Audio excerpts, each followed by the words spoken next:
He loved her more than he loved himself. She lived like tomorrow didn't exist. Their union became an experiment even the boldest wouldn't dare attempt. But everything came at a price. One late-night phone call changed everything. Now, the choice between freedom and betrayal was no longer theory. It was reality. He thought he was in control. He was wrong. Behind the facade of a beautiful life hid secrets powerful enough to destroy not just love, but a person. And as the truth began to seep through the cracks, one thing became clear. There was no way back. The only question was, who would break first? Hello, my friend. I'm so glad you stopped by my channel. If you're here for the first time, don't forget to subscribe and share this video with your friends or family. It really helps my channel a lot. Please tell me in which city or country you watched this video. I value every one of your comments. So, let's get started. Let me be honest with you.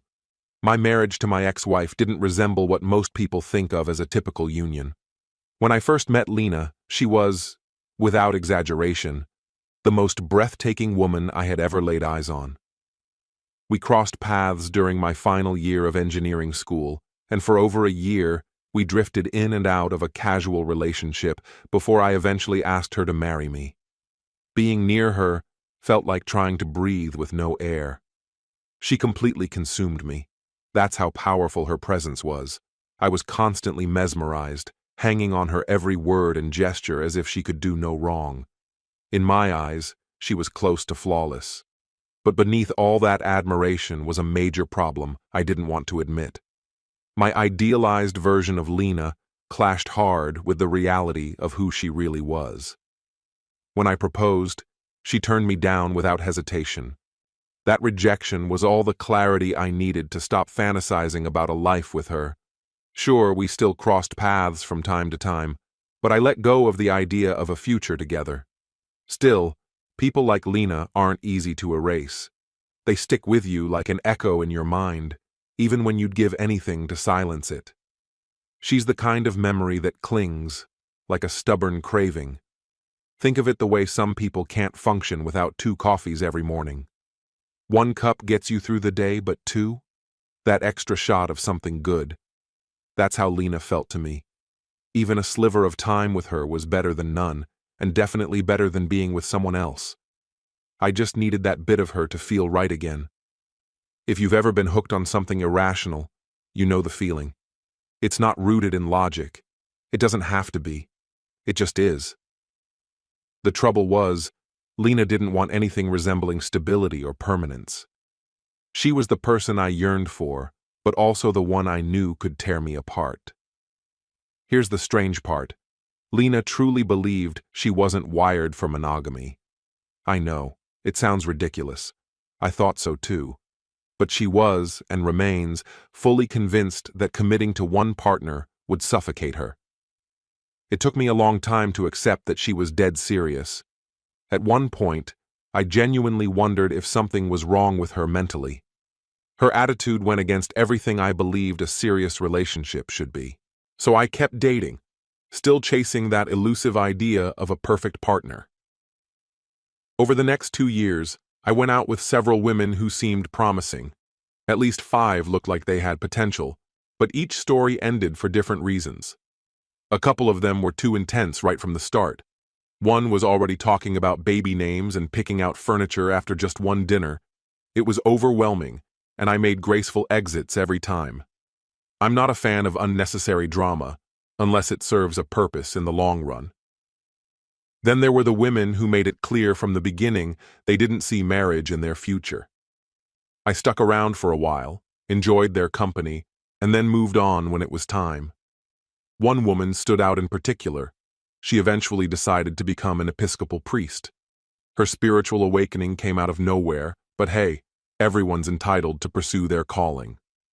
Through all of it, Lena was never fully out of the picture. We'd bump into each other now and then at clubs or social events.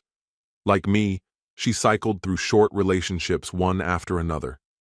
I tried to keep my head down and focus on what mattered, finishing school.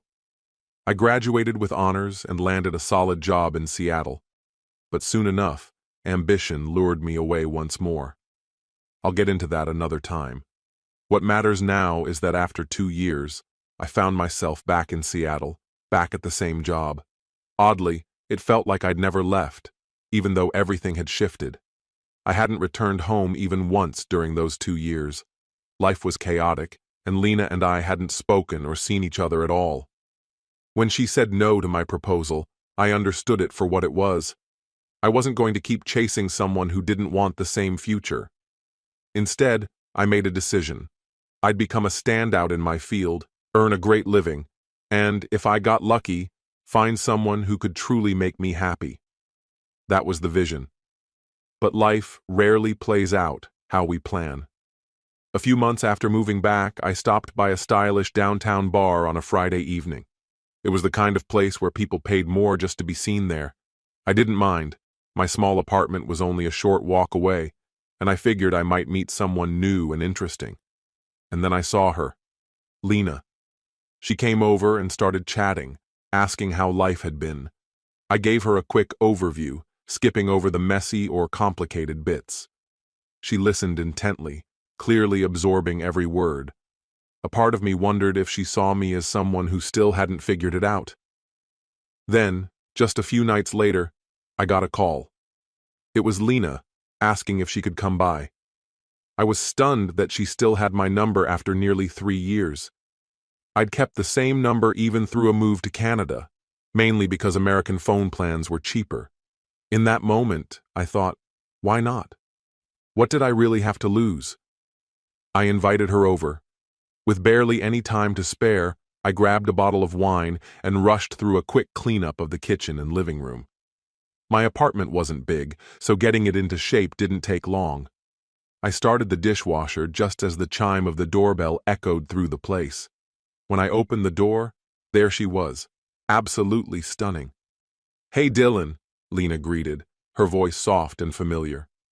I stepped aside to let her in, and she welcomed me with a kiss and a warm embrace.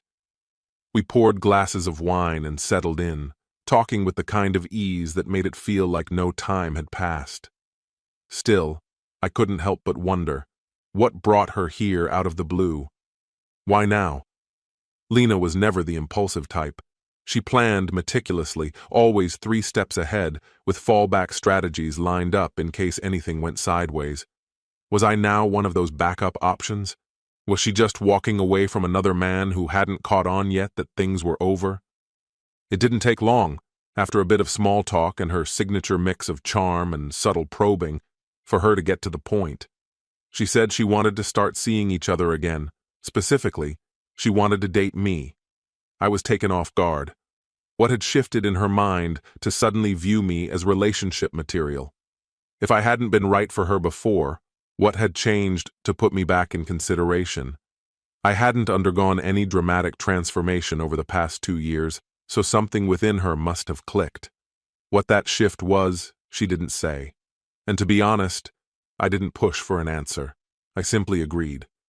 1 year later, we were engaged. I can already hear your thoughts. You're probably thinking I let desire cloud my judgment, that I acted out of weakness. After all, she'd rejected me once, flat out. Back then, I'd even gone as far as buying a ring. I got down on one knee, put my heart on the line, and she turned me down. That rejection taught me a hard truth. I wasn't the man she wanted. That moment played a big part in why I moved out east to Canada. The following 2 years were a blur. I buried myself in work and school, pushing through 12 to 16-hour days, rarely lifting my head long enough to engage socially.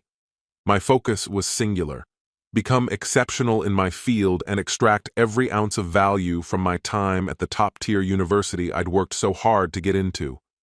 Those years also challenged everything I thought I knew about love and partnership. I swore to myself I would never propose to Lena again. Why risk another devastating no?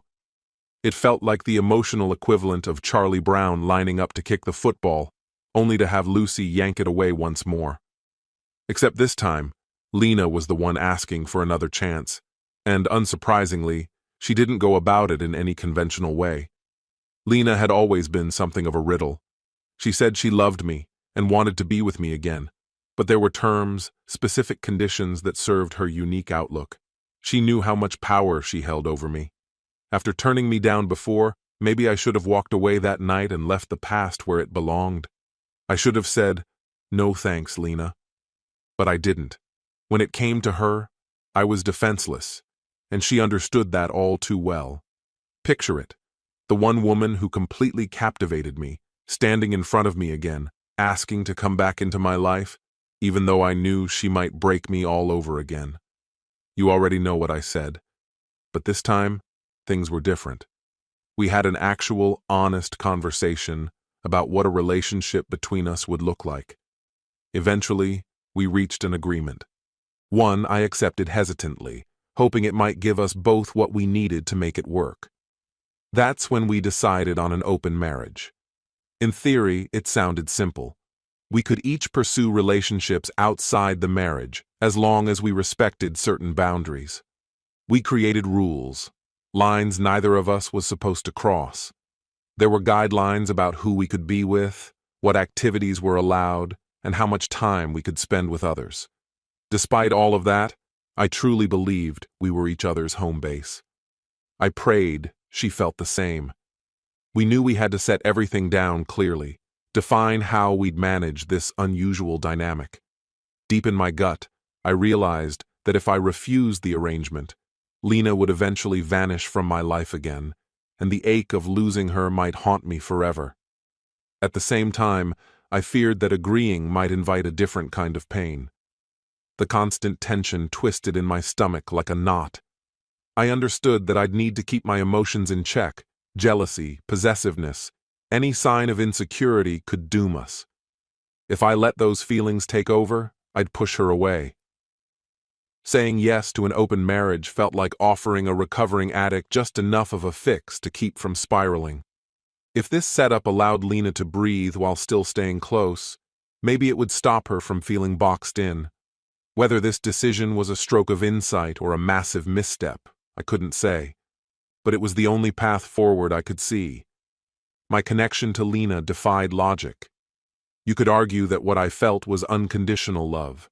And if loving her meant accepting this strange compromise, then that was a trade I was prepared to make.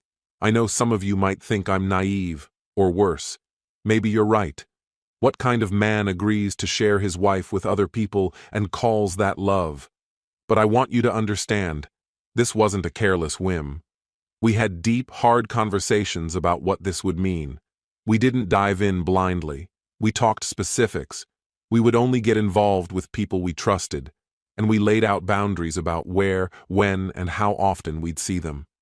For me, one non-negotiable was Lena meeting up with strangers.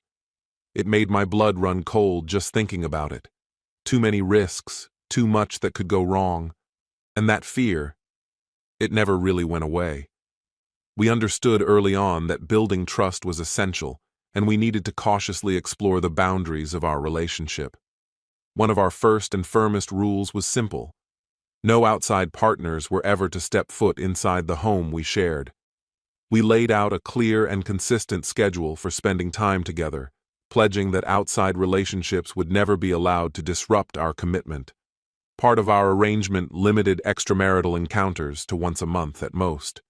Ideally, we'd coordinate these outings so we'd both be away at the same time, though we left room for flexibility in case of unforeseen but meaningful circumstances. Alongside these rules, we worked to put emotional guardrails in place. We had serious conversations about the potential for temporary flings to evolve into something deeper.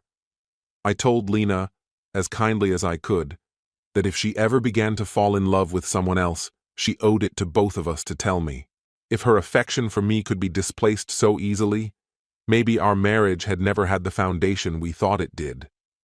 That was the crux of our long and difficult dialogue about love and intimacy. Our agreement was unambiguous. Feelings had no place in our encounters beyond the marriage. I knew how easily emotional bonds can grow from physical intimacy. It's common, even natural. But we believed that a successful open marriage needed tightly drawn lines. The thought of Lena loving another man was something I simply couldn't bear. She had to remain the one woman I loved, and I needed to be the only man she loved in return. We also addressed limits on how much time could be spent with others. Overnight visits and weekend trips were strictly off the table. Our relationship had to be the clear priority, always. We committed to regular check-ins every other week, during which we'd evaluate how things were going and decide whether to continue, make adjustments, or call it off entirely.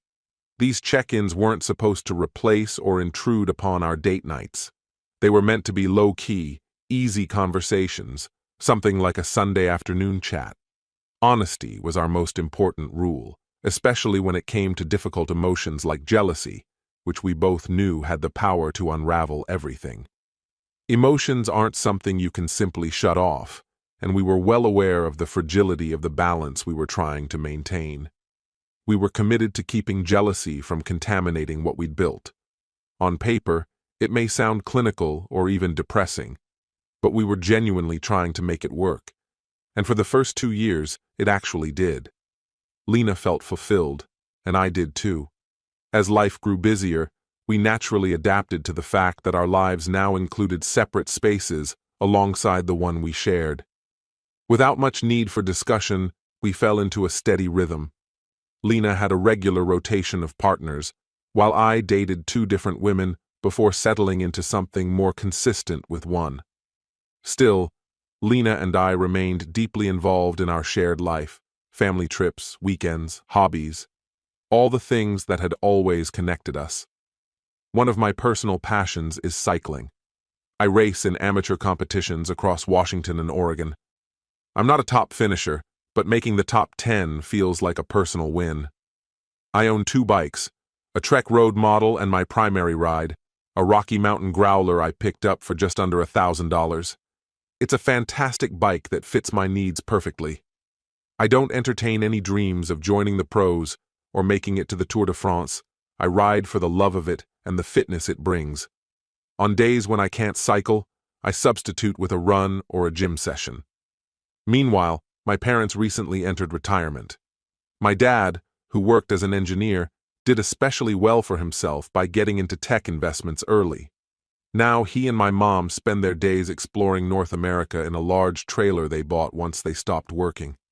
I have 2 siblings. My older brother is immersed in the demanding world of medical school, a path that seems to stretch on endlessly, and my younger sister is on a mission to become a lawyer.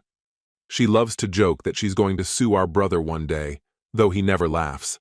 Neither of them is married or even in a serious relationship, at least from what I can tell.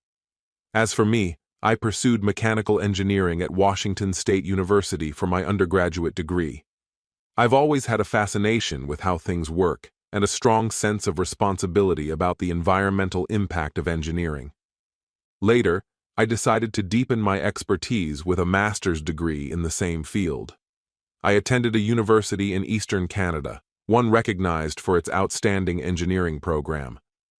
The experience was grueling, but I was determined to learn from the best, and I did. Lena Morgan Davenport, my wife, is a Seattle native. We met while both studying at the University of Washington. She earned her degree in business and began her career at a major tech-focused firm. These days, she works in commercial lending at one of the country's largest banks. Her position comes with a strong salary, and the bank supplements it with annual bonuses, usually around 20% of base pay. Her family still lives in the area. Her father, a retired military officer, is calm and methodical, and her mother, who teaches elementary school, is planning to retire soon so they can travel together. Lena's older sister now lives in California. Lena herself is striking. Tall, blonde, and around 125 pounds. She honestly could have walked into a modeling career if she'd chosen to. Sometimes it feels like men are drawn to her, as if she emits some invisible signal. I often catch myself marveling at how fortunate I am to be her husband. But lately, that feeling has been mixed with a deeper ache, as though I've been forced to divide a treasure I never intended to share.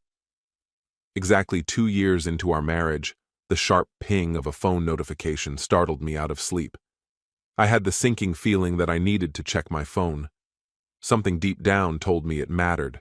probably something involving Lena. She hadn't come home. She'd spent the night at a friend's place, and now it was already 6 in the morning. Things between us had spiraled further than we ever intended. We'd agreed from the start that sleepovers were off limits. Somewhere along the line, that rule dissolved without discussion. I couldn't pinpoint when we stopped following it, but now, thinking about it, the lapse left me uneasy. I'd meant to bring it up before, but every time, I found a reason not to. When I finally looked at my screen, an unfamiliar number lit up the display. I almost let it go, probably another scam pretending I'd won a cruise or that my laptop was hacked. But with Lena gone and the hour so early, I couldn't chance it. I hit answer and mumbled a groggy, unsure, "Hello." All I heard at first was someone crying. I shot upright. "Lena, is that you?" Her voice came through fractured, wrapped in sobs. I knew instantly that something was very wrong. She was barely able to talk through her tears. "Lena, I'm here. Just breathe. Tell me what's happening." "What's going on?" I asked, my pulse spiking. "Please," she whispered. "Come get me. Now." "Where are you?" I asked quickly. "I'm downtown, the Warfield." I recognized the name. "Are you okay? Did someone hurt you?" I pressed. "Just come. Bring clothes. Please hurry."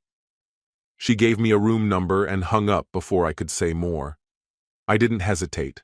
I grabbed one of her gym bags, shoved in what I could find, and rushed for the door. We lived in a modest 2-bedroom in Kirkland, not far from the city, but under that kind of stress, every red light feels like an eternity. The roads, at least, were empty at that hour. I pulled up outside the hotel, sprinted inside with the bag, and hit the elevator. When I got to the floor, I instinctively turned the wrong direction and had to double back. Even those few lost seconds felt unbearable. I found the right door, knocked, and called her name softly. There was a faint noise inside, then the door creaked open. The moment I stepped in, my heart dropped. Lena collapsed into me, and I caught her, wrapping my arms around her gently. It was clear what had happened. Someone had hurt her. My chest tightened. I lifted her as carefully as I could and set her on the bed. "You're safe now," I murmured. "No one's going to touch you again." My mind was spinning, rage building beneath the surface, but I couldn't let it take over. I needed to stay sharp. First priority, get her out of this place. She needed medical attention. "Here," I said, holding out the clothes. "Let's get you into something clean." I helped her dress. As I looked around, something struck me. None of her other clothes were there, but I spotted her leather purse sitting off to the side, wallet and everything still inside. I called her phone and followed the vibration until I found it under the bed. I packed both into the gym bag and got us out of there as fast as I could. I headed toward the nearest hospital, but she put a hand on my arm. "Please, just take me home." "You need to see a doctor," I said gently. "I know," she replied quietly. "But I need to be home first." I didn't like the idea, but I didn't argue. I turned the car around. Back at the apartment, Lena made a beeline for the bathroom and stepped into the shower. She didn't come out for almost an hour. When she did, she was wrapped in flannel pajamas and walked straight to the bed, where she curled up and fell asleep. I knew we'd have to talk, but not yet. What she needed most right now was rest. She stayed asleep for nearly half a day. I was in the kitchen when I heard her padded footsteps. She walked in, moving slowly, her face wary. I pulled out a chair for her, and she sat. I'd made something simple, chicken soup and half a sandwich. "How are you feeling?" I asked softly. "Better," she said after a moment. Sleeping and showering helped. She must have seen the concern on my face, because I didn't even get a word out before she added, "I called the clinic already. There's an appointment." "Good," I said. "Eat a little, then we'll go. I'll drive."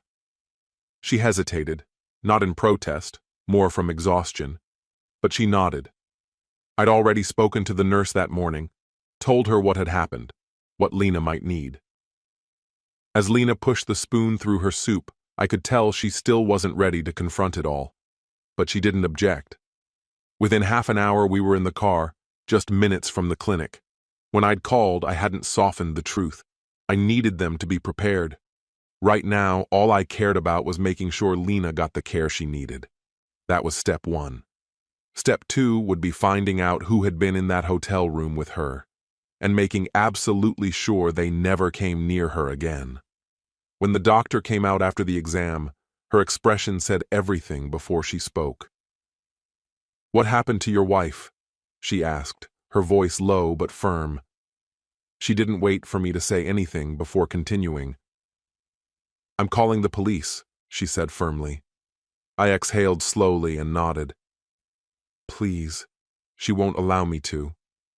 Several hours later, after officers had finished interviewing both Lena and the physician, we returned to the apartment. I knew I had to confront something important before the situation deteriorated further, but for the moment, we simply went home. Over the next few days, we barely spoke.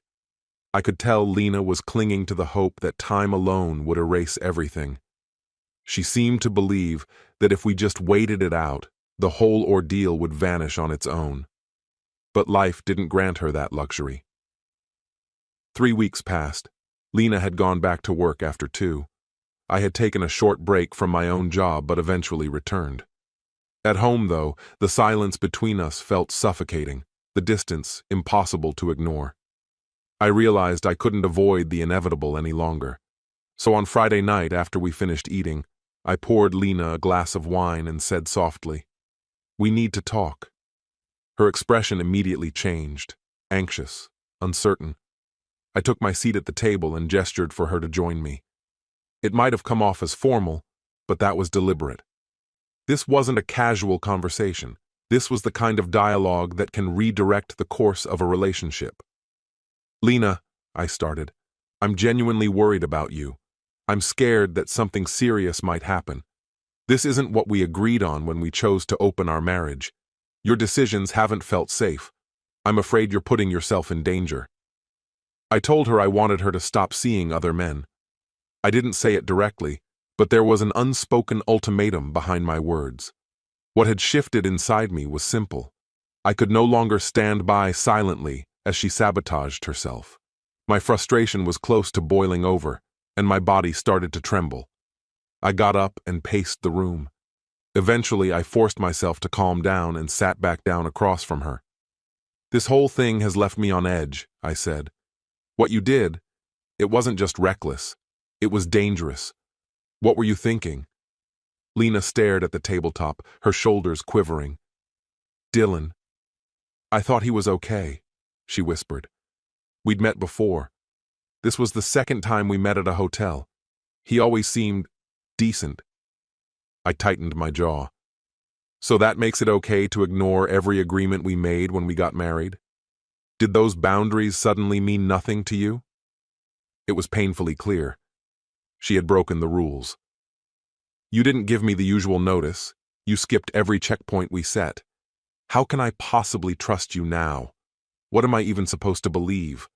What am I supposed to do with this?" She didn't answer. Instead, she stared into her wine and took a long, deliberate sip, like the glass was the only thing keeping her present. I took a small drink myself and continued, laying out what I knew had to happen. "I'm going to leave, for a while. I need space. I can't do this anymore. I'm constantly on edge. I can't sleep. I'm physically feeling the stress of all this, like it's eroding me from the inside out." She looked up at me then, eyes wide and stunned, as though she hadn't seen this coming at all. She said nothing. She had always known how deeply I loved her, deeply enough to accept things most people wouldn't even consider. I had agreed to this open marriage mainly to keep her in my life. I dated occasionally, sure, but I always believed it was a short-term phase. I figured once we had children, everything would shift. The responsibilities of parenthood would take over. I thought that reality would bring us back to one another. that we'd eventually close this chapter and settle into something stable and exclusive. I assumed we'd move past the chaos, but that never happened. Instead, Lena kept me close for emotional stability, her safe place, while using our relationship to maintain a socially acceptable image. To everyone else, we looked like a normal couple with steady jobs and long-term goals. Yet, in the past year, her other relationships had gone from monthly, as we had agreed, to nearly every week. At the same time, our own intimacy had dwindled. As she drifted further from me, I buried myself in work and gradually started spending time with another woman. Her name is Sophie Alice Whitman. We met in university. She's in her early 30s, divorced, and raising a toddler on her own. Sophie's an architect and worked with me on several eco-conscious building projects during my master's degree. She has rich brown hair and isn't conventionally stunning, but has a timeless kind of beauty, coupled with a presence that draws people in. She's tall, around 5'10", slender, and carries herself with calm assurance. What truly attracted me wasn't her looks, but her intellect, keen, reflective, and mature. We first collaborated on a month-long project designing a corporate headquarters with strict environmental standards. The company wanted a green-certified building that aligned with current LEED requirements while staying within budget. I specialize in cost-efficient structures, but sustainable materials and designs often inflate costs. Sophie and I teamed up to find a balanced approach. Spending long days and late nights on that project, we naturally formed a bond.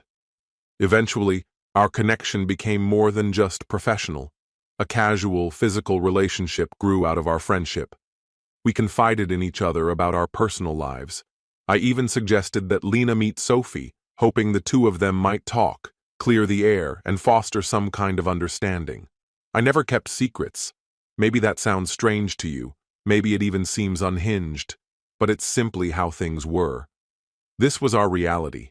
Attraction and love aren't always rational. What sparks desire in one person might leave another entirely unmoved.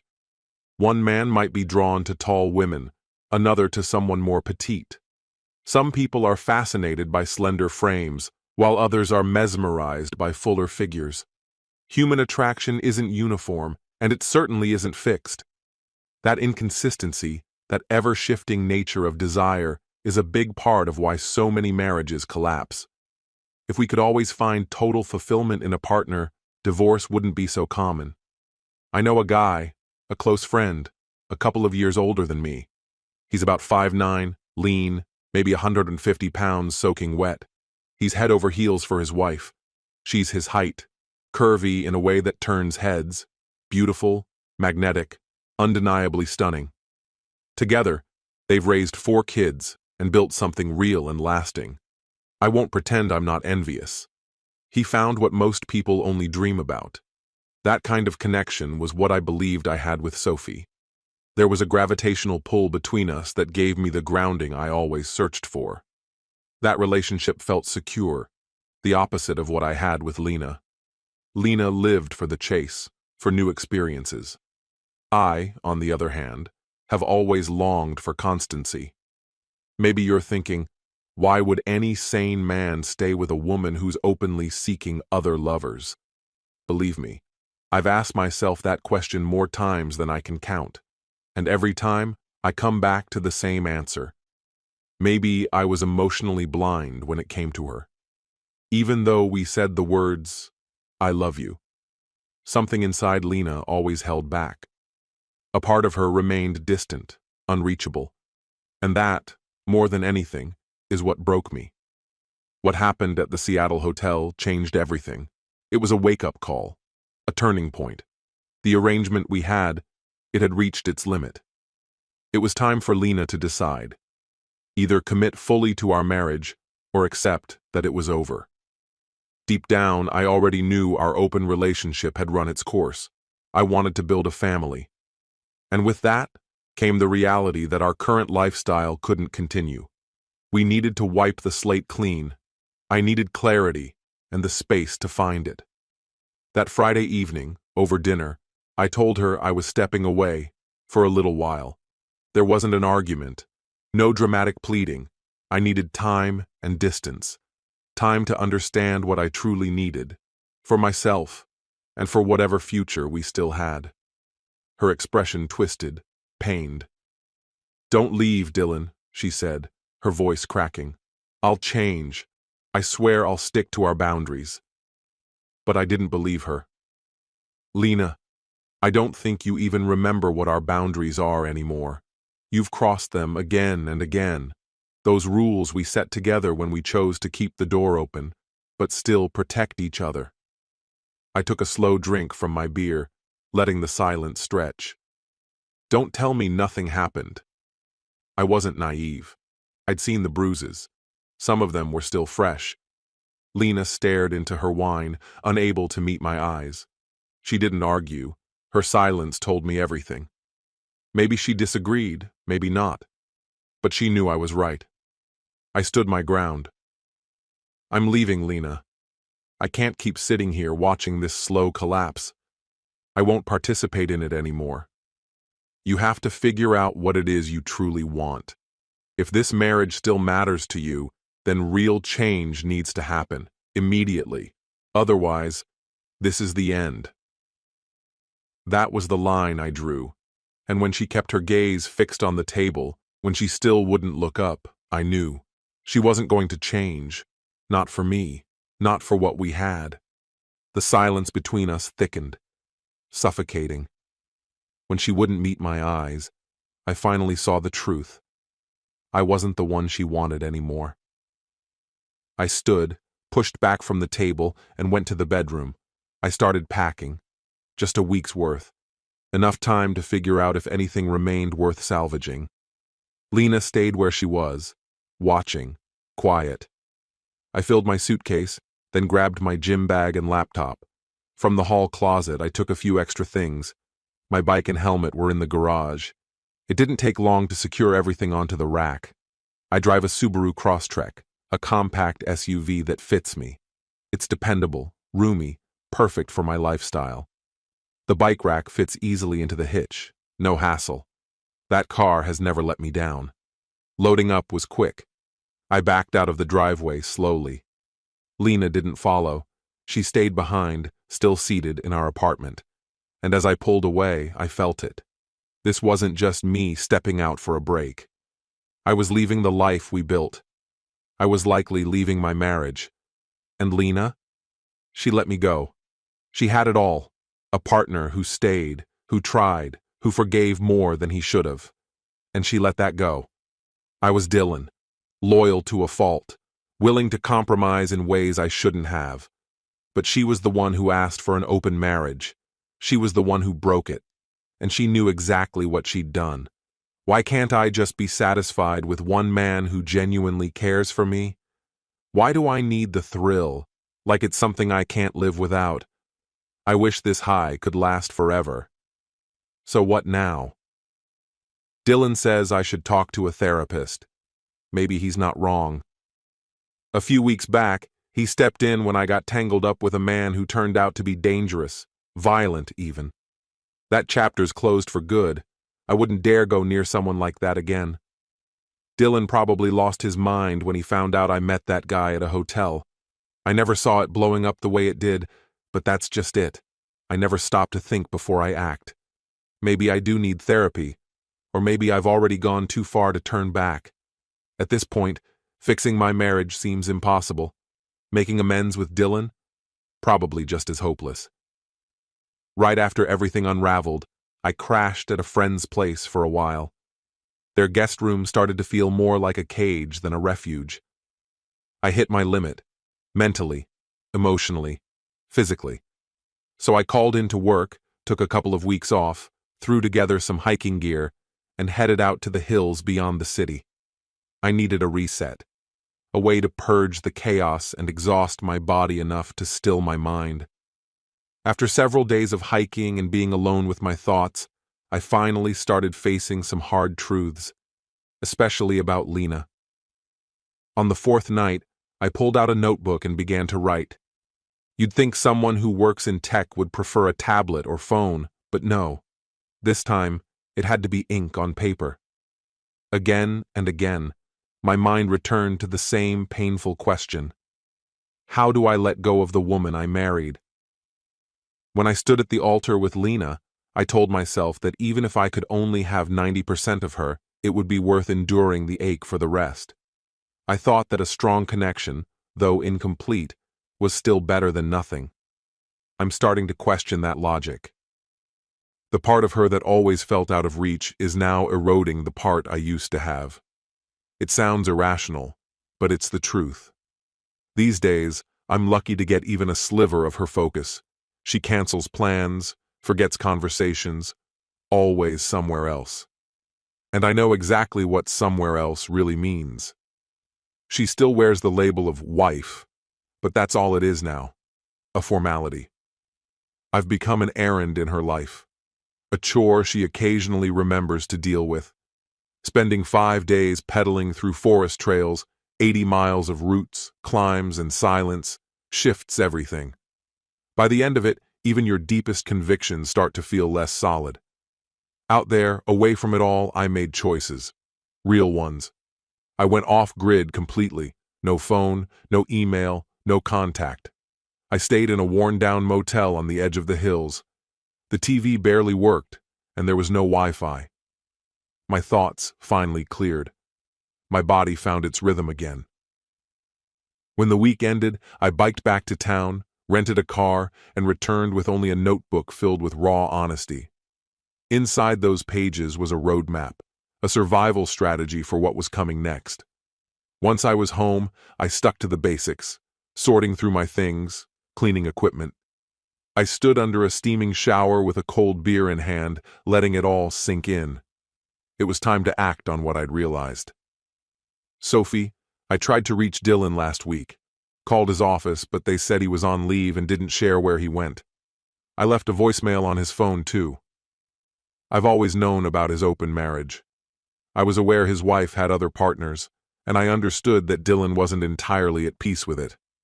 Our arrangement was simple. Nothing serious, no expectations. We saw each other once a week. That was it. It served a purpose. It was relief, an outlet. I assumed that, eventually, he and his wife would see the cracks in the setup. That when it came time to start a family, they'd realize it couldn't last. Kids have a way of forcing clarity. They'd understand that real commitment can't be divided. My own ex-husband didn't get that lesson until it was too late. Early into our marriage, he decided that loyalty and fatherhood weren't part of the life he wanted. So he left. We divorced, which turned out to be for the best. He ended up in Connecticut, not far from Hartford. Works in insurance now. Every month, a modest child support check shows up, and I deposit it straight into our daughter's education savings. She's only 2. She won't remember him. Honestly, I barely do either. Dylan, at his core, is a good man. He's guided by a strong sense of what's right. That's why his openness about the marriage caught me off guard. But the more I got to know him, the more it made sense. It boiled down to one truth. He truly loves his wife. But he's always known she would never be his completely. That a part of her would always stay locked away. Sophie. Dylan entered my life as part of his open marriage agreement, and from that point on, we grew surprisingly close. For months now, we've maintained a relaxed, no-pressure relationship that's worked well for both of us. Honestly, it's been incredibly fulfilling. I told him right away that I wasn't after anything serious. My previous marriage left me emotionally bruised, and I have no intention of revisiting that kind of pain. Dylan got something out of it too. Through me, he experienced a different kind of bond with a woman. One without obligations. I saw him for who he was from the start and made it clear I wasn't offering romance or drama, just enjoyment and simplicity. Love wasn't on the table. Emotional entanglements weren't welcome. This arrangement was my way of steering clear of the exhausting world of modern dating, and thank God for that. Dylan and I respected each other, and it all ran smoothly. Lately, though, I've been asking myself how long this balance can last. Dylan's truly a good man. He left Lena, Just packed a few bags, grabbed his bike, and vanished. I haven't got a clue where he went. I tried his office and checked in with a couple of his friends. No one seems to know a thing. Or maybe they do, and they're just not telling me. I really don't know what triggered this. We had this set up in place for years, long before their wedding. The agreement was mutual, freedom to see other people. He understood my boundaries. He was on board. Dylan's always been remarkable, loyal, generous, and willing to do anything I asked of him. So why is this falling apart now? What changed? All right, I'll admit. Things escalated that night with the guy at the hotel. But it was a one-time slip, nothing serious. Besides, Dylan's been seeing someone too. I think her name's Sophie. I'm not sure, honestly. Maybe a coworker? He brought her up once, but I didn't press for details. So what's the issue? He'll come around. He just needs some space to deal with whatever's weighing on him. Dylan always comes back. Even after I turned down his first proposal, he found his way back to me. He hasn't been in touch for days now. Not a single message or call. Maybe he needs time to remember what he's walking away from. I'm thinking I'll check in soon. Dylan. These past weeks have forced me to take a hard look at everything. My choices, my marriage, my future. The more I reflect, the more I wonder if tying the knot with Lena was ever the right call. Sure, she's beautiful, and when we're in sync, we really connect. But that's as far as it goes. I probably rushed things. Maybe she saw me as the steady hand to her chaos. That's how I feel she perceives me. Her safe harbor, her fallback. But I can't carry that weight anymore. I still need time to think, but I know I can't keep stalling. I have to move forward. Yesterday, Sophie reached out to check on me. I kept my reply short. I will. She responded, let me know if I can help. That simple offer struck a chord. It made me feel seen. Sophie has this authenticity about her. What we share might be casual, but she cares. It's real. Maybe that's her maternal side coming through. And I want to be a father. But I know now, Lena isn't the woman I want raising my children. This entire situation is tangled, but for the first time in ages, I feel clarity about what needs to happen next. Sophie. It had been 2 full weeks without a single word from Dylan. While that isn't totally unusual, something about the silence unsettled me. So, I finally reached out. I needed to say it, gently, but honestly, that I believe Lena's unstable. She's pulling Dylan into her emotional spiral, using him to maintain the appearance of normalcy, a fallback between her other affairs. It feels harsh to say, but I'm calling it like I see it. Dylan is one of the most caring, loyal people I've met. He deserves so much more than to be someone's emotional punching bag. I know what it's like to be married to someone who bails when life gets hard. After our daughter Maya was born, my ex decided parenthood wasn't for him. He checked out, moved in with another woman, and never looked back. When I confronted him, I kicked him out without hesitation. He actually looked relieved, like a burden had been lifted. Aside from the occasional child support payments, he's gone. And I'm okay with that. I've built a strong career in architecture. I make good money, and I've rebuilt my life. What I want now is a partner with character, drive, and depth. Maybe that's Dylan. I don't wish Lena any ill will, but I can't stand by and watch her pull him under. I've learned from my past. I'm not going to let history repeat itself. It might come off as cold, but if Lena loses Dylan, then maybe, just maybe, I finally have a real shot. Dylan. I'm drained. Not in my body, but in my mind. I went running before sunrise, pushed myself until my lungs burned, hoping the rhythm would quiet my thoughts. At that hour, the streets were nearly empty, just me and a few other early risers. And for a little while, the motion helped. It gave me space to breathe. By the time I wrapped up at 8, the city was already in full swing. The sidewalks buzzed with people heading wherever their day demanded. I had a meeting set with a divorce lawyer that morning. It was finally time to face the inevitable. I couldn't keep pretending I could do this on my own. Lena and I hadn't built much in our time together. We rented our place, each had our own car, and over the years had pieced together the usual household stuff. I'm still paying down my student loans, scraping together what savings I can. Once I thought we might try for a child. That dream unraveled in the worst way. The consultation with the attorney unfolded more or less how I anticipated. The official term is dissolution of marriage. It's a formal way of saying the relationship is broken beyond repair. No hope of putting the pieces back together. If there's any silver lining, though it feels like a stretch, it's that, with no children and little joint property, the separation process is fairly straightforward. You file the necessary documents, and as long as both parties agree, a judge signs off. That's it. It's done. The whole process takes around 90 days, start to finish. I gave the lawyer a detailed list of what we own and what we owe, and told him to get the ball rolling. I'll deliver the documents to Lena myself next time I see her. Once everything's prepared, I'll call her, probably later this week, to set a time. We haven't spoken in over a fortnight. She hasn't made any effort to get in touch. No texts, no calls. I'm guessing she's busy with her usual distractions, probably someone new. I've also lost contact with Sophie, so I don't have any updates on what's going on there. Most likely she's steering clear, not wanting to get entangled in the fallout. I have to let Lena go. I need to pick up the pieces and start again. Strangely, Lena's mother called me yesterday.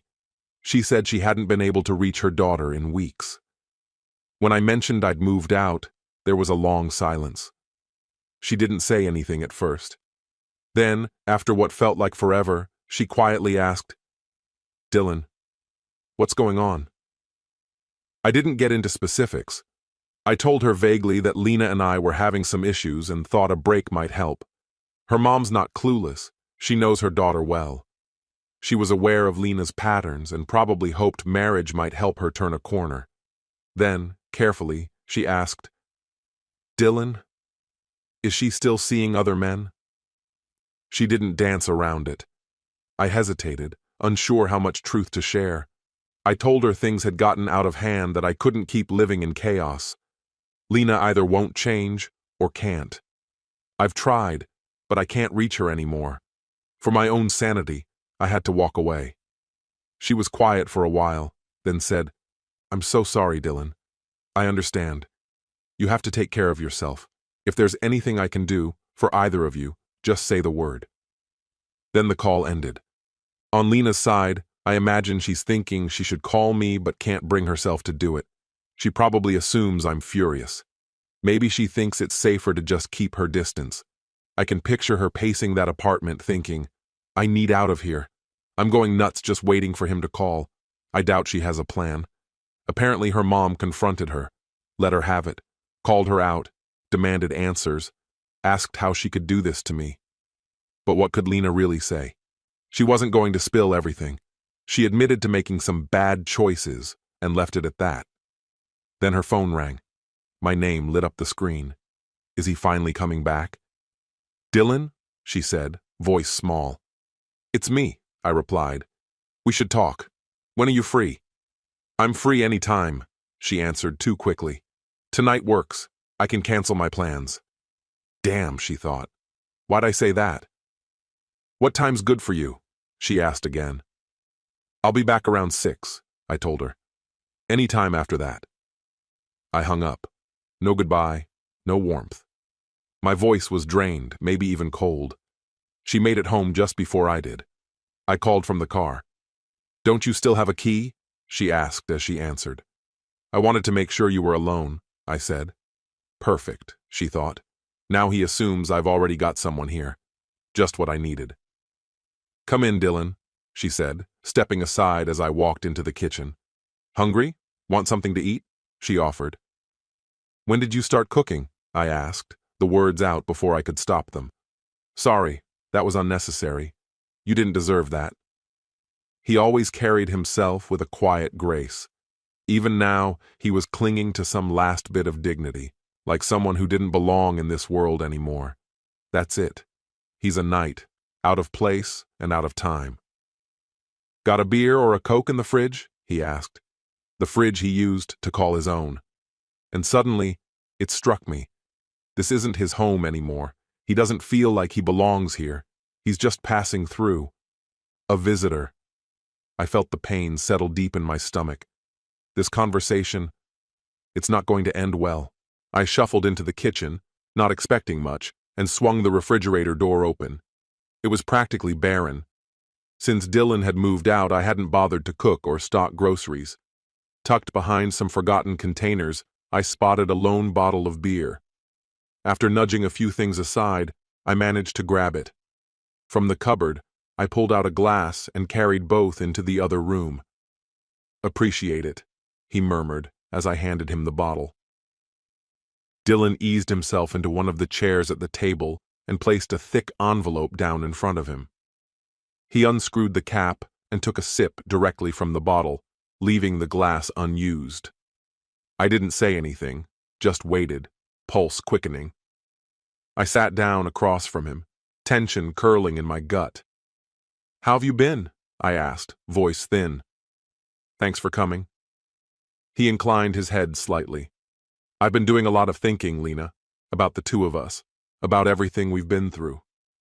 His tone was measured, his gaze steady. "I started wondering why we ever got married in the first place, what we were both hoping to find, and now I finally know what I want." A dull ache pressed against my chest. I knew what was coming before he said it. "I've realized," he went on, eyes locked on mine, "that we've never seen marriage the same way. Maybe we never did. I do still love you. But the life you've chosen for yourself, I can't be part of that anymore." His voice didn't tremble. "I can't keep playing the role of your husband while you spend your nights and weekends with other men. That was never part of the deal." I looked at him. This man who once promised me everything, listening as he calmly unraveled our story. "I wanted to believe that love could carry us through," he said, almost like he was talking to himself. "But it's not enough. I can't be the person you return to when there's no one else around. I won't be the second option." He hesitated, then added, "I tried to fill that emptiness too. I met someone else, hoping it would help. It didn't." The silence stretched between us like a wall. I kept my eyes fixed on my lap, unwilling to meet his. Dylan's voice dropped. "Is this really a life either of us wants?" He let the question hang in the air before continuing. "You might be okay living like this, but I'm not. I need someone who chooses me, all the time. I need a real partner." Another pause. It was like time slowed down. "You want more than what I can give," he said. "I'm not enough for you, and I think we both know that." He gently pushed the envelope toward me. I didn't have to open it to understand. This was the end. I felt the weight of my choices settle on my shoulders. I'd been clinging to Dylan not out of love, but because he helped me maintain the illusion of stability, of normalcy, of a perfect marriage. But it had always been just that, an illusion. "What's in there?" I asked softly. He took another sip. "It's the divorce paperwork. I had a lawyer draft it. It splits everything 50-50. We never had much to divide," he added, not unkindly. "But we're still young. We've got time to figure things out, to rebuild." He paused before finishing. "You're free now, Lena. Free to be with whoever you want. And so am I." Another drink. "There's a business card in there. My lawyer's. Have your attorney reach out. If we're both on the same page, the papers can be filed, and it'll all be official in 90 days. I nodded, my focus locked on the envelope like it might detonate. "Is this really what you want?" I asked him. "I can't keep doing this," he said. "Watching you walk out, knowing you're choosing someone else every time. It's not a marriage. It's a lie I never agreed to live." Dylan rose, gave me one last look. "We both deserve more than this. This gives you the freedom you seem to need, and it gives me a chance to find something honest." He placed the half-full bottle gently on the table, turned, and walked to the door. "I'm sorry, Lena," he said as he opened it, "but I can't stay." The door shut behind him with a soft click. I didn't move for what felt like an eternity. Eventually, I reached for the bottle he'd left and drank what remained. Then I grabbed my phone. Scrolling through my contacts, I paused when I saw his name. I tapped it. One ring. Then a voice answered. "Hello? Ryan," I said. "You free tonight? Want to get together?" Dylan's thoughts. Talking to Lena was one of the hardest things I've done. After nearly 2 weeks of wrestling with myself, I came to a truth I couldn't avoid. I do love her, but love, I've learned, doesn't make everything okay. Her love came with limits, with conditions I could no longer accept, and that's not a life I want anymore. She always came first in her world. Her needs, especially the physical ones, took top priority. Attention from men was her fuel, which meant my hopes for a steady, loving relationship always had to wait their turn. She used to say she loved me, but as my father often told me, words mean little if they're not backed up by action. Even when she whispered sweet things, I could feel her thoughts drifting somewhere else, usually to someone else. Eventually, I stepped out of the shadows. With no children to complicate things, walking away from the marriage was simpler than it might have been. I didn't feel the need for anger or vengeance. The memories we created together were, for the most part, sincere and joyful. But over time, I realized Lena was never truly invested in those shared experiences. She was just playing a part to keep me content while carving out a life of her own. She didn't really like cycling, but she'd tag along sometimes. Hiking wasn't her thing either. She hated the bugs and the dirt, but she'd still lace up her boots for my sake. Weeks had gone by since I last heard from Sophie, and I assumed she had moved on. I thought about reaching out but chose not to. Now, regarding Lena, 3 months later, I'm searching for a new apartment. This one's too big for just me. I want to be closer to the city, closer to work, closer to where things are happening. Dylan swung by to grab a few more of his things, but most of his stuff is still here. I've heard whispers that he relocated, though no one's given me a definite answer. His friends are loyal and won't say a word. I didn't bother contacting any of his family members. My job at the bank is shifting gears. I'm moving to another department, still in the same building. Maybe this changes what I've been needing all along. I've scaled back the dating scene, just seeing one guy now. He's good-looking and stable. Early in the relationship, he laid it all out. He didn't want to be involved with someone known for casual flings. He made it clear he was only in if exclusivity was on the table. I promised him I'd change, but deep down I'm not sure I can. Sometimes a woman has to do what she must. Sophie, it's been months since I last laid eyes on Dylan. Work has been chaotic, and Maya keeps me constantly moving. The days have slipped past in a blur. I've considered calling him, but I don't know what he's thinking. Does he even want to hear from me? Is he seeing someone new? Or just enjoying time to himself? I can't say. Maybe I should try to find out without being obvious. Dylan, work's kept me busy, along with my regular biking and running routines. Physically, I'm probably in the best shape of my life. Professionally, I'm pushing my limits. But emotionally, I feel isolated. Lena never once tried to reach out. She made no effort to fix what was broken. That tells me everything I need to know. I'm hesitant to jump back into the dating world. I'm wary, afraid of being disappointed again. But I know I can't let Lena's choices affect how I see other women. Sophie is different. She's grounded. She values her family, her home, her work. She genuinely tries to do right by people. Maybe I should call her, see if she's free this weekend. Maybe we could go camping with Maya. A picnic sounds nice. The forecast looks ideal. It could be a good day. Sophie, Dylan called this morning. I didn't expect it. It's been over 4 months. We talked for half an hour. He invited me and Maya to join him on a hike and picnic this weekend. I wasn't surprised by the invite itself, but including Maya? That caught me off guard. She's 3 now, bursting with energy but prone to getting tired quickly. Still, I said yes. Now I just have to find where I stashed my hiking boots. Dylan, I'm feeling nervous. I picked an easy trail and packed everything: snacks, water, even hiking poles just in case. I brought a light blanket for sitting. I even cleaned the car inside and out. That's when it hit me. Kids need car seats. Hopefully Sophie has that covered. I pulled up to her place around 10 in the morning. She was already outside, holding Maya's car seat and a stuffed backpack. I got out, and she greeted me with a hug and a quick kiss. She looked amazing. Her hair was shorter, and her outfit, flannel shirt, shorts, and sturdy boots, made her look like someone straight out of an adventure magazine. I couldn't stop smiling. I reintroduced myself to Maya. We'd met before, but it had been a while. She was zipping around with excitement, eager to get started.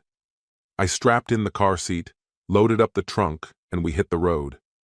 I drove slower than usual, hyper-aware of the child in the back. It was a new feeling, a heavy sense of responsibility. The hike began perfectly. Then I learned something fast. Little kids need bathroom breaks, a lot of them, especially after drinking a soda on the drive over. Sophie apologized, but I just offered a relaxed shrug. "No worries," I said. "Kids do what they're wired to do." It didn't take long before I recalibrated what kind of hiking goals were realistic. I'd originally hoped we'd make it to the overlook for lunch, but our youngest adventurer had other plans, tiring out well before we reached it. So, we shifted gears, laid out a blanket wherever we happened to be, and had our meal right there. I'd brought my camera along and spent a while capturing some photos, even helping Maya take a few of her own. What I didn't realize at the time was that this wasn't just an ordinary day. It was actually the beginning of a crucial evaluation, one that would determine if I'd be allowed into their lives.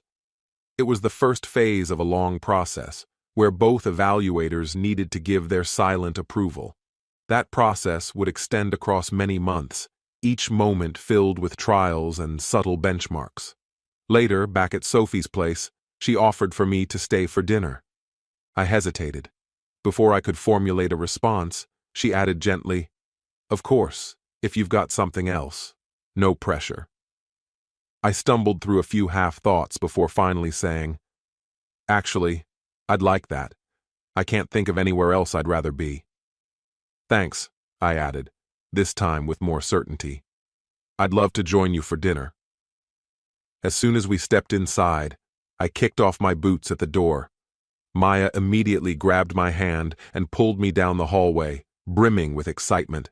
She brought me into her room and unveiled her enormous collection of toys, like a museum curator showing off prized artifacts. She buzzed with energy, demonstrating the moves of her Toy Story characters and pulling the string on Woody's back. "Somebody's poisoned the water hole," he shouted. I couldn't help but laugh out loud. That evening, the three of us shared a meal, Sophie, Maya, and me. Eating next to a watchful child feels a bit like being placed under a spotlight. Toddlers don't interrogate with words, but their unwavering stares say everything. That kind of gaze could rattle even the toughest adult. Honestly, the justice system should consider it. I was soon drafted into helping with dinner, while Maya perched on a stool nearby, absorbed in her coloring with a level of concentration that didn't match her age. Every so often she'd ask for my opinion. Should the balloons be red or yellow? Or both? "Go for both," I suggested. She gave no verbal response, but sure enough, both colors ended up in the drawing. Dinner was fantastic. After we ate, I helped clear up, and then I was invited to join Maya on the couch for a bedtime story. I read most of it aloud, but any time I skipped over a word or misread something, she made me stop and correct myself. It was humbling. I've been corrected before, but never so confidently. After Maya was tucked in, Sophie and I sat quietly in the living room, sipping our drinks. I looked over at her and asked, "How do you manage everything? Juggling your job in architecture and raising a child, it seems overwhelming." She laughed softly. "I've had to learn to survive on little sleep, and sometimes the office comes home with me. It's a balancing act." I nodded slowly. "When we started seeing each other once a month last year," I said, "you never mentioned Maya. Why was that?" I needed to keep parts of my life separate, she replied. Maybe it's the designer in me, wanting to keep compartments tidy. I don't hide her, but I also don't make her my headline. Does that sound strange? Not at all, I said. She's remarkable. There's a light in her. That same light I see in you. Sophie chuckled. She must really like you. Otherwise, she'd never have let you read to her. We both laughed at that. I considered asking if I should head home, but I didn't need to. Sophie never pretended. She was unfiltered, grounded. Becoming a mother had changed the way she moved through the world. She didn't tolerate pretense. With Lena, it had always been about the show, keeping up appearances, maintaining the illusion. I know what people probably think, that I was just waiting for Dylan's marriage to unravel so I could step in. And maybe that's not completely false. Dylan has always been a good man. I understood his heart, his ethics.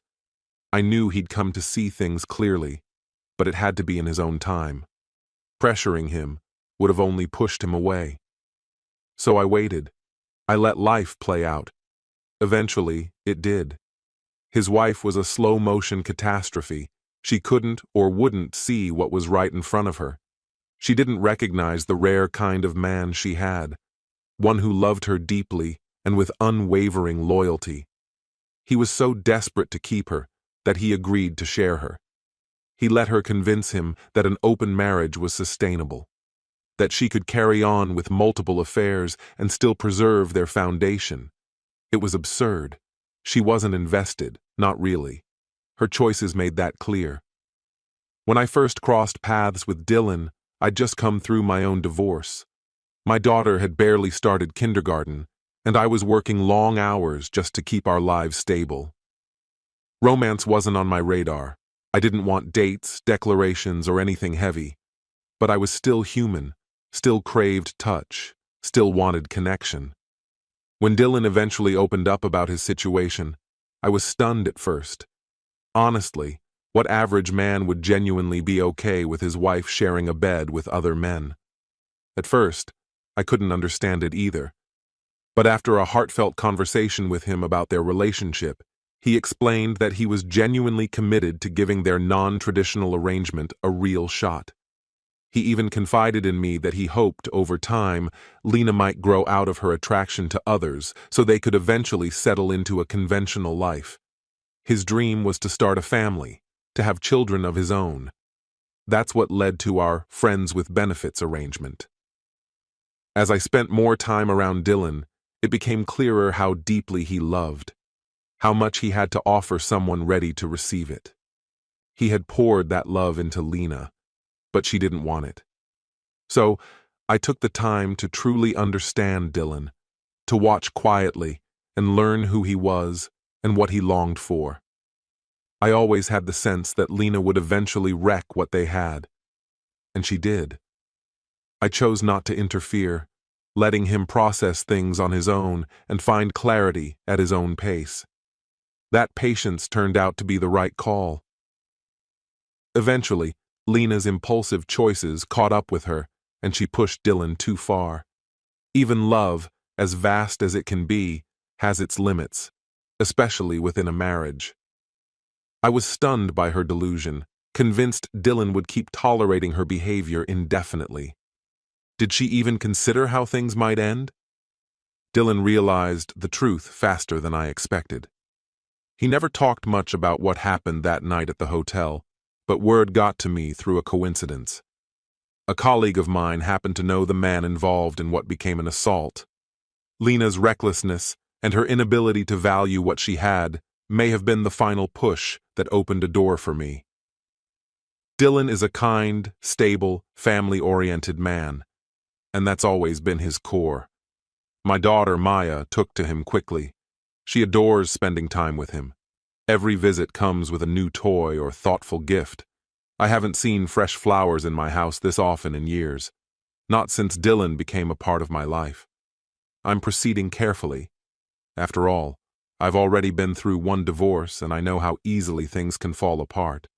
But when you meet someone like Dylan, you recognize it. Lena, Just recently I got the official paperwork confirming that my marriage is legally over. I'm single again. Dylan, it's been almost a full year since my relationship with Lena ended. That year challenged me in every way imaginable. Lena wounded me deeply. She made no effort to save what we had. When I told her I couldn't live with her sleeping around, she didn't argue, didn't offer solutions, didn't care. That silence spoke volumes. It made it clear just how little I meant to her. I wasn't even a passing thought. It was obvious then that starting a family had never been part of her plans. But that was all I ever wanted. A home filled with the laughter and noise of children. A life built on love and stability. That vision was never going to happen with Lena. So I ended the marriage. I gathered both of our families and told them everything. Her parents weren't surprised. They had been hoping she'd change, hoping she'd stop being unfaithful. When I made the decision to leave, they understood. They even wished me the best. Just when it felt like life had nothing left to offer, two people came along and changed everything. I thank the stars every day for them. Sophie, I want a partner who's truly present in my life. My daughter deserves a father who's dependable, consistent, and loving. And I think I know who that partner might be. The other day, Maya asked me if Dylan could be her dad. I just smiled and said, "Wouldn't that be something?" She smiled back and nodded. That small moment said everything. Maybe it's time to take the next step. Dylan, I've been thinking ahead to summer. I have an idea. Something that mixes travel with camping and fits what we all need. My parents own a massive trailer, more like a luxury RV, really. My dad calls it his land yacht. He and my mom take it out on road trips all the time. They've always told me I could use it whenever I wanted, but it never felt like something I'd actually take them up on. My style of camping has always been much simpler, but I've never camped with a child before. And my dad? He doesn't do anything halfway. When my divorce from Lena was finalized, he said something like, "About time you got your life in order." At first, it stung. I thought he was judging me. But later I understood. He knew how complicated it had all been, and that was his way of saying he was proud I'd made a clean break. That's just how he communicates. My parents already knew I'd started seeing Sophie. One day they met her and Maya when I swung by their place. My mother treated them like royalty. She fussed over Maya, served her milk and cookies, and made her feel completely welcome. I could tell she already saw Maya as the grandchild she might never get from me otherwise. I followed my dad's lead and just quietly took it all in. But something shifted inside me. I stopped seeing things only from my own perspective and started thinking in terms of us. My priorities began to change, from what I wanted to what would be right for Sophie and Maya. Now, with summer coming, I've been making plans for that trip. Camping with a child won't be anything like my usual solo hikes into the backcountry. I used to thrive on loading up a backpack and heading into the mountains. But this time, it's not just about the journey. It's about who I'm sharing it with. Lena was never one for the great outdoors. She disliked insects, couldn't stand the grime, and had no patience for anything resembling a campground. So, unsurprisingly, we'd never done the camping thing together. But this trip? This was going to be something else entirely. Still, I wasn't convinced that dragging around a diesel-powered monstrosity over 30 feet long was the best plan. My dad, always quick to cut through indecision, spelled it out plainly. Women need to use the bathroom more, especially after dark, and they sure don't want to trip through the woods just to bump into a raccoon, or worse. Take the trailer. It's free, it's comfortable, and really, what's the downside? And just like that, the decision was made. The so-called land yacht was coming with us. My parents had always done well financially. My father, ever shrewd with his money, had invested wisely, and now enjoyed the kind of toys that came with early retirement. The trailer he offered us wasn't just big, it was kitted out with everything from a satellite dish to full internet connectivity. What kept me up at night wasn't the luxury, it was the size. Maneuvering that beast on highways and through tight turns made me nervous. When I brought it up to Sophie, she was cautious, unsure. But Maya lit up at the idea.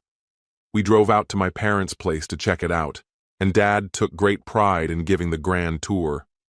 He'd already set it up, hooked to power and water, the AC running, and the TV glowing above the cab.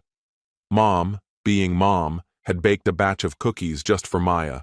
She even showed her where she'd be sleeping, in the cozy bunk that folded down above the cab. Dad, ever enthusiastic, floated the idea of towing a compact car for local trips. I passed on that, and instead had a bike rack mounted on the back. By the time July rolled around, and after a few cautious practice runs under my dad's watchful eye, I was cleared for launch. We were heading to Wyoming first, then winding our way through several states before looping back home via Colorado. To me, the trip felt like a litmus test, an experiment that would reveal the real state of things between Sophie and me. It was going to be full immersion, the three of us together, 24/7, with no room to hide. I wasn't sure if I measured up to what Sophie expected in a partner, and I didn't know how or if I'd be able to truly connect with Maya. Out of sheer anxiety, I decided early to let Sophie take the lead on parenting. The last thing I wanted was to undermine her. But I soon realized that Maya wasn't just along for the ride. She had her own tiny will. My dad had already installed a secure car seat for her in the front, where Sophie could sit nearby and keep her entertained. Her stash of picture books and toys helped, and we made regular stops to break up the monotony. We packed our schedule full of places to visit and things to do. More often than not, the rhythmic hum of the engine would lull Maya to sleep. And Sophie, God, she was amazing. Here we were, living out of this gigantic RV for the summer. What started as a rugged camping idea had evolved into something more like glamping, and neither of us minded. Despite her inexperience, Sophie soon admitted that having a full-sized bed and a clean private bathroom was a game-changer. Maya clung to me with a kind of joyous intensity. From the moment she opened her eyes in the morning to the second she passed out at night, she seemed to want every moment of my attention. I made it a point to leave the RV behind every day for fresh air, hiking, biking, just being outside. Maya had a bike seat on Sophie's ride, but on this trip, she insisted I carry her, and Sophie didn't object. Reflecting on it now, I realize how important that summer was. Maya was over the moon, and to be honest, so was I. Sophie later told me that she'd seen something in me during that time, something that matched the hopes she had for our future. She said it was in the way I interacted with Maya, and the way I looked at her when we were alone. Those quiet nights, after Maya had gone to bed, were some of the most peaceful moments I've known. Just Sophie and me, talking under the stars, or curled up inside, feeling like everything was in its right place. By the time we made it back home, we were all wiped out, but in the best possible way. Still, I joked that I needed a vacation just to recover. Life returned to its rhythm. Sophie went back to work. Maya returned to preschool. She asked if she could come see me again, and I had to explain that I was headed back to work too. She looked like she understood, but I could tell she missed me. And just like that, our big RV adventure ended. We brought the trailer back to my parents and thanked them for the loan. Maya proudly gave my mom a tour of her little sleeping nook, showing her how to pull down the bunk and set up the ladder before scampering up herself. My mom looked absolutely radiant, probably dreaming of grandkids. Dad, of course, did his full inspection, circling the rig and quizzing me like I was back in school. "You flush the water tank? Top off the diesel?" "Yes, Dad. Went through your checklist step by step. Everything's spotless." I caught myself smiling. That man would walk barefoot through fire for Sophie or Maya. No question. 2 weeks later, I asked Sophie to join me for a spontaneous day trip in my SUV. The forecast was perfect, so we hit the road. No RV this time. We even fit in a bit of sailing. It wasn't as plush as the trailer, but it was enough. That little escape gave me one more glimpse of what life could look like with her. As for Lena, it's been more than a year since Dylan and I crossed paths. I've since settled into a new apartment, one much closer to my office. Lately, I've been casually dating here and there, but none of it has filled more than the simplest emotional voids. Since Dylan walked out of my life, I've started questioning the direction I'm heading. I still have youth on my side and time to eventually build a future and maybe remarry. But losing Dylan made me see just how deeply I had misjudged what I had with him. I let him down. I didn't give him the attention he deserved because I convinced myself he just knew how I felt. I assumed he was fine as long as I tossed him the occasional glance of affection and we kept up appearances as a couple. After the wedding, things gradually unraveled. Dylan was all about being outside, breathing fresh air on long walks. I couldn't stand the grime and discomfort that came with it. He adored the theater and loved going to live performances. I found them mind-numbing. I was drawn instead to crowds, music and dancing, to life at full volume. On the few occasions we did go out as a pair, I'd catch myself checking out other men, fully aware that Dylan noticed. 2 months back, I started having health issues and ended up seeing my OB/GYN. She ran some tests, prescribed medication, and told me to hold off on intimacy until everything cleared up. She also stressed that any partners should use protection. She knew bits and pieces of my past with Dylan. At that time, everything else seemed to be progressing fine. I'd sat down with Maya for a quiet heart-to-heart. I told her what I was thinking and asked if I could talk to her mom about marriage. I asked Maya directly. If I popped the question, would she be okay with me becoming her dad? Her answer was immediate and full of joy. She said yes, without hesitation. And when I told her it had to stay a secret until I surprised her mom, she was ecstatic. She could barely contain her excitement. Her eyes sparkled every time she looked at me. I began to wonder how long she could actually keep quiet, so I arranged a camping weekend. Over the next few days, I caught Maya sneaking glances at me, her eyes lit with giddy anticipation. She'd laugh softly every time we locked eyes. When I told her we were going on a camping trip that Saturday, she raced off to her room and started packing, 2 days early. Dylan had the idea to take a walk through his favorite park and end it with a picnic. The moment we got out of the car, Maya grabbed his hand and whispered something in his ear. He smiled, nodded, and she let out a delighted giggle, stealing a glance my way. I could feel something in the air. I had a pretty good guess as to what it was. Once we got to the picnic spot and began unpacking, Maya was jittery with excitement. She danced around, barely able to sit still.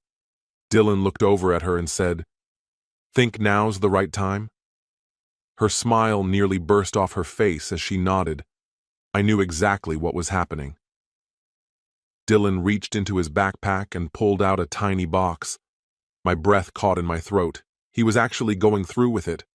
He dropped down on one knee, held my hand in his, and locked eyes with me. "Sophie," he said softly, "I love you. I want us to be a real family. Will you marry me?" My heart thudded as I waited for those words, and when they came, they hit me with the full force of every daydream I'd ever had. This wasn't just about us. It was about Maya, too. He'd made her part of it from the very beginning. She wasn't just watching, she'd helped plan it.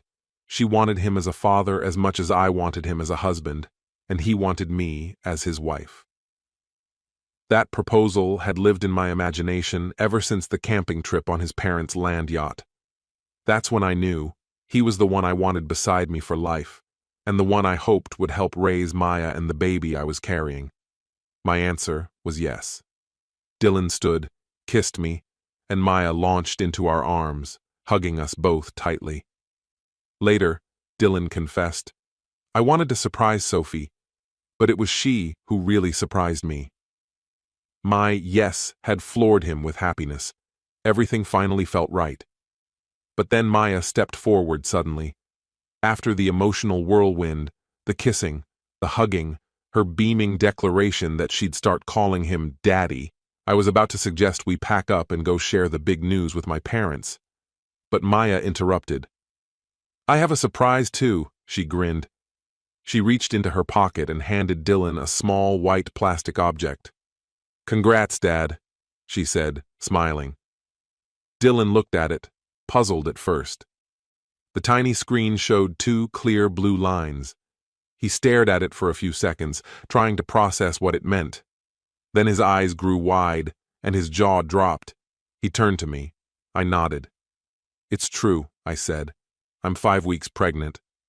There in the middle of the woods, on that old land yacht trail, he pulled me into his arms and kissed his soon-to-be wife. "My name is Lena." Now, looking back from today, I was walking through the city streets when I saw Dylan on the other side. He was with a woman and 2 children. I wasn't sure at first, but after a moment, there was no doubt. It was him, with a little girl gripping his hand, a baby in a stroller, and a woman beside him, visibly pregnant, probably 6 months along.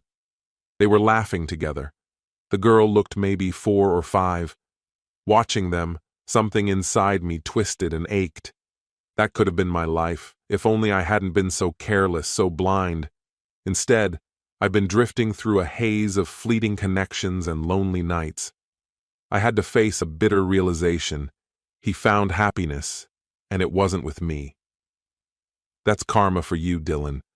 Honestly, if you'd told me back when my disaster of a marriage with Lena fell apart, 2.5 years ago, that this is where I'd end up, I would have laughed in disbelief. But here we are. I finally found what I'd been searching for. I met someone I could truly love, and who gave that love right back without hesitation. Sophie is remarkable. She radiates warmth in a way that brightens every corner of my life. And more than just finding a life partner, I became a father. Our daughter Maya is pure electricity, never slowing down for a second, like she runs on some infinite power supply. I'm convinced she doesn't have an off button, but she clearly enjoys having me in her world. She relishes being someone's little girl. My parents are absolutely smitten with their grandchildren. Dad even went so far as to remodel the inside of his RV just to install proper forward-facing car seats. He didn't wait to be asked, just jumped in. Meanwhile, Mom is in her element, constantly baking treats for the kids, even though the youngest one's barely old enough to eat solids. That youngest one. She's a chatterbox already. And now, Sophie's expecting again, our third. We've just moved into a house, not brand new, but new for us. It's a roomy old place, and I've started tearing into renovations. Sophie's in charge of the design, and I'm handling the grunt work. Her father keeps nudging us toward launching something together, a business maybe, and I've got to admit, he may be onto something. Once the baby's born and life slows down a little, we'll carve out time to seriously talk it through. At our last family barbecue, both of our dads pulled us aside and said they're willing to offer ideas, and even some money, if we decide to move forward. I'm a little wary about how involved I want them to get, but that's a decision for another day. Right now, my focus is simple: provide for the people I love. And Sophie, every day, I'm grateful to have her in my life. Dylan is everything you could hope for in both a partner and a dad. Maya absolutely worships him. Our youngest, Aiden, just turned 1, and both girls already have him completely wrapped around their tiny fingers. With baby number 3 on the horizon, I've got this gut feeling. It's a boy this time. Occasionally, I think about Dylan's ex, Lena, and it baffles me how she could let someone like him slip away. He was ready to love her, flaws and all he really wanted was her love in return. But instead, she gave that part of herself away to anyone but him. It's sad, really. But that's her burden now, not ours.